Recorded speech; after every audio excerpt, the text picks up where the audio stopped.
artificial intelligence, a term that inspires respect, dread, yet endless curiosity.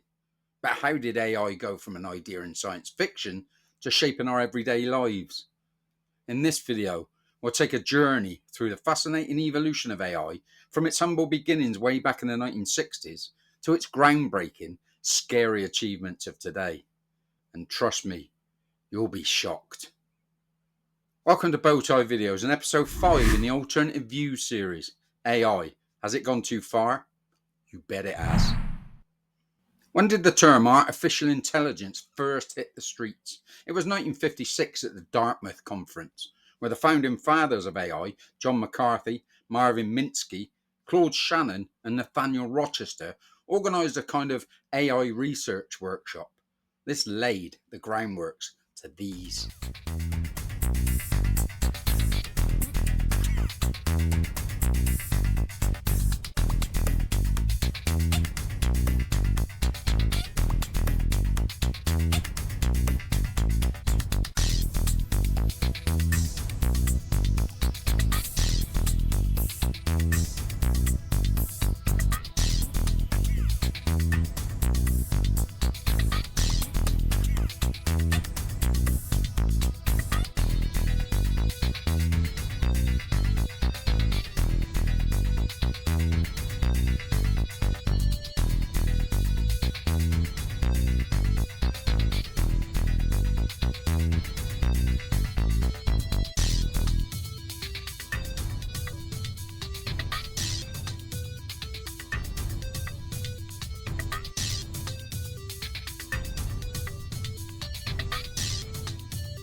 There were AI and robots back in the 1930s and 1940s, but they were almost laughable when it comes to creativity and capabilities.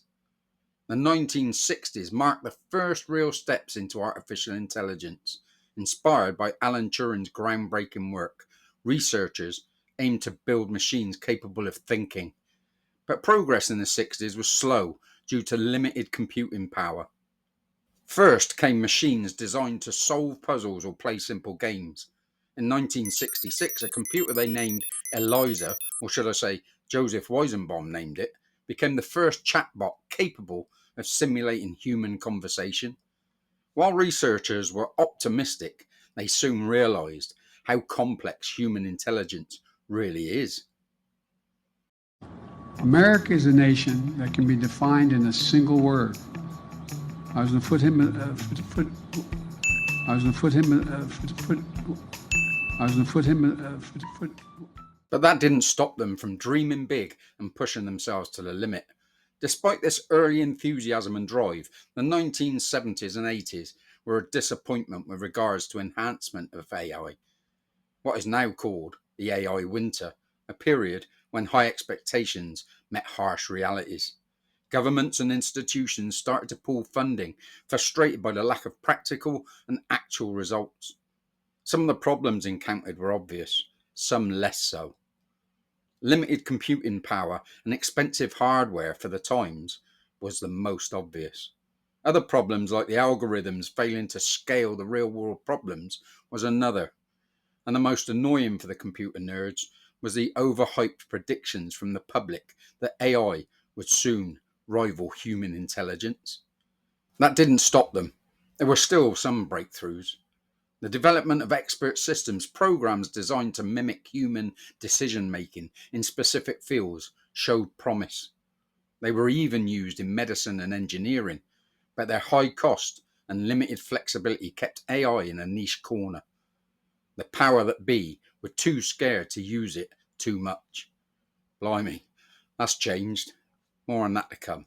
The 1990s brought renewed interest in AI, thanks to advances in computing power and an important birth: the internet. Tim Berners-Lee, who came up with the World Wide Web, is now part of the WEF. I didn't know that until now. Scary thoughts. Anyway, neural networks, networks that send signals to one another, once abandoned, made a comeback, offering a way to mimic how the once standalone human brain processes information. Enter IBM. In 1996, IBM's supercomputer they called Deep Blue took on world chess champion Garry Kasparov. Kasparov won the match 4-2, but it was the first time a computer had defeated a world champion in a single game. Roughly a year later, Deep Blue defeated Kasparov 3.5 to 2.5, recording the first ever time a computer was capable of recording a match win. This made some boffins sit up and take note. Computers were starting to increase data collection at a rapid growth, and their resources were spreading. The algorithms were beginning to learn from data collection. For the first time, AI wasn't just theoretical, it was solving real world problems, setting the stage for the explosion in the noughties. The 2000s were a massive turning point for artificial intelligence. Back in the 90s, Tim Berners-Lee came up with the World Wide Web. This not only changed the world as we knew it, but it drop kicked AI onto another level. With the explosion of the internet, there was now an unprecedented amount of data, the fuel that AI needs to learn and grow. Machine learning started to dominate, giving birth to applications we now take for granted. It's AI that powers search engines like Google, transforming how we access information. So much information is now readily available, it's quite hair raising. One of the first major recommendation algorithms was that of Netflix, and we've all heard of Netflix. But have you heard of DARPA, the Defense Advanced Research Projects Agency? Some of you would have heard of them and some of their nefarious research techniques and findings. Well, in 2004, the DARPA Grand Challenge, as it's known, AI came up with the first successful demonstration of self-governed vehicles for military use. The military, or more obviously the powers above them that love making war, were starting to take a great interest in AI. That in itself was proof that artificial intelligence was making ground and making waves. AI was no longer limited to academia. It was starting to impact our everyday lives, from how we searched for information to how we even watched TV. From the 2010s, AI truly came of age. Deep learning, a subset of machine learning inspired by neural networks, transformed the field. These algorithms, trained on massive data sets, began achieving superhuman performance in tasks once thought impossible just a few years before. Media, banks, governments, universities, legal systems, space agencies, healthcare, and even charities were starting to sit upright and take stock. The rise of AI-powered personal assistants like Siri and Google Assistant and the popular Alexa hit our homes, and folks started to become obsessed. But be careful what you wish for. Alexa, what happens to the Philippines in 2025?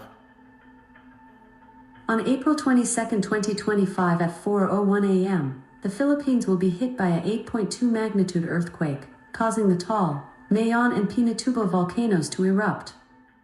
Breakthroughs in computer vision, speech recognition, and natural language processing were advancing at an astonishing rate. It was as if a light bulb had gone off in the world around us, and the computer nerds had opened their eyes and begged. Please, sir, I want some more. What? From self-driving cars to voice assistants, AI was no longer a futuristic dream. It was here, and it was learning fast. And here we are today, in the age of generative AI. Tools like ChatGPT and others are defining creativity and productivity. These systems can generate text, images, and even music, blurring the lines between human and machine creativity. One day, there may no longer be human language. And to the Gila Indian River community, the Gila, nothing wrong with me. Or photographs that have an impact on their creator.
Or music that plays with the soul.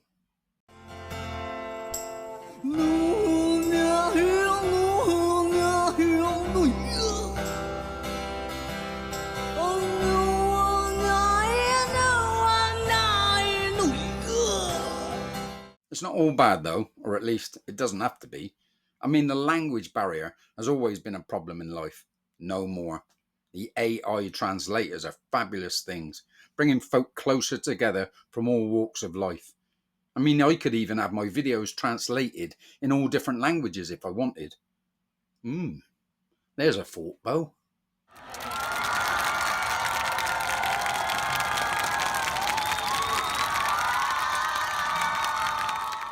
Another is healthcare.